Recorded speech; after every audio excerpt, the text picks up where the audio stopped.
السلام عليكم حبايب. هذا التصوير من خارج الاستوديو. حاليا انا بالسيارة. ظلمت علينا، بطلنا نشوفك. هاي انا نورت، انا اصلا نورت. حبايب انا حاليا بالسيارة. وين رايح؟ ابن عمان. حبايب انا راح اصور لكم فلوج احيانا. بنوع، بتشوفوا حياتي كيف اتعامل معها، كيف يومياتي راح تكون. زائد انا سجلت بجيم شباب لمدة سنة. عندي كرش، الواحد يعرف وشايف كرشي، ما تقول ما شايف، شايف اعترف. تمام. بنفس الوقت يعني في صعوبة مثلا اني احصل على بنطلون تيشيرت على قياسي، الا لازم دبل اكس. نعم يا بن عمان.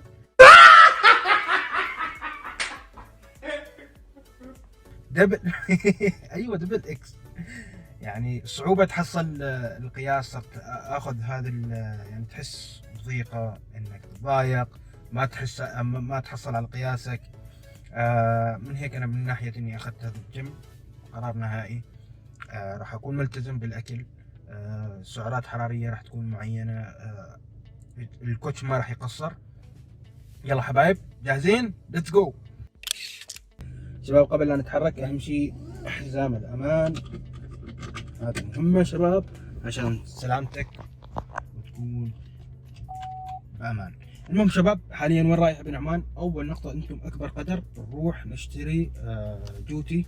ما أعرف هذا لغتكم إيش تسمون، اللغة المصرية جزمة طبعا صح؟ تمام. نحن نسميه في عمان جوتي. تمام. يلا ليتس جو. نروح أول شيء على السوق اللي اسمه لولو هايبر ماركت، نشتري لنا جوتي. من بعدها بنروح الجيم ونصور لكم الرياضة اللي راح نسويها. ليتس جو. وهاي وصلنا حبايب، وصلنا وين؟ لولو هايبر ماركت. كل واحد يعرف لولو هايبر ماركت اللي بالغبرة، لولو هايبر ماركت او ابي نيوز مول. تمام شباب. اول شيء خليني اضبط اغراضي انا. انا اريد اشتري، تكرمون مثل ما خبرتكم، اشتري الجوتي اللي هو البوط يمكن تسموه، او الجزمة تكرمون انتم اكبر قدر. خلينا نبني السيارة وليتس جو.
رايحين الحين على الجيم حبايب.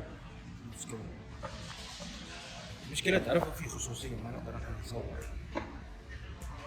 يعني مثلا كمحاسبين، كناس مثلا تكون تسوي شوبينج، ما نقدر نصورها عشان احيانا يكون لهم خصوصية، لأن احنا عم ناخذ مقتطفات. ما عليك يا ابن عمان. يلا يلا ليتس جو. يا شباب هذا أول شيء لي رياضة، اركض درج. اركض يا ابن عمان، اركض نشوف آخرتها. انتهيت أنا، انتهيت يا جماعة. قاعد أطلع على درج. تعرفون ايش يعني درج؟ درج 15 دقيقة حاليا.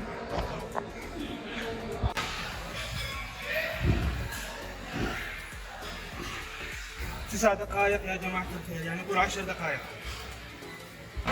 اخيرا اخيرا ابن عمان عملها 15 دقيقة.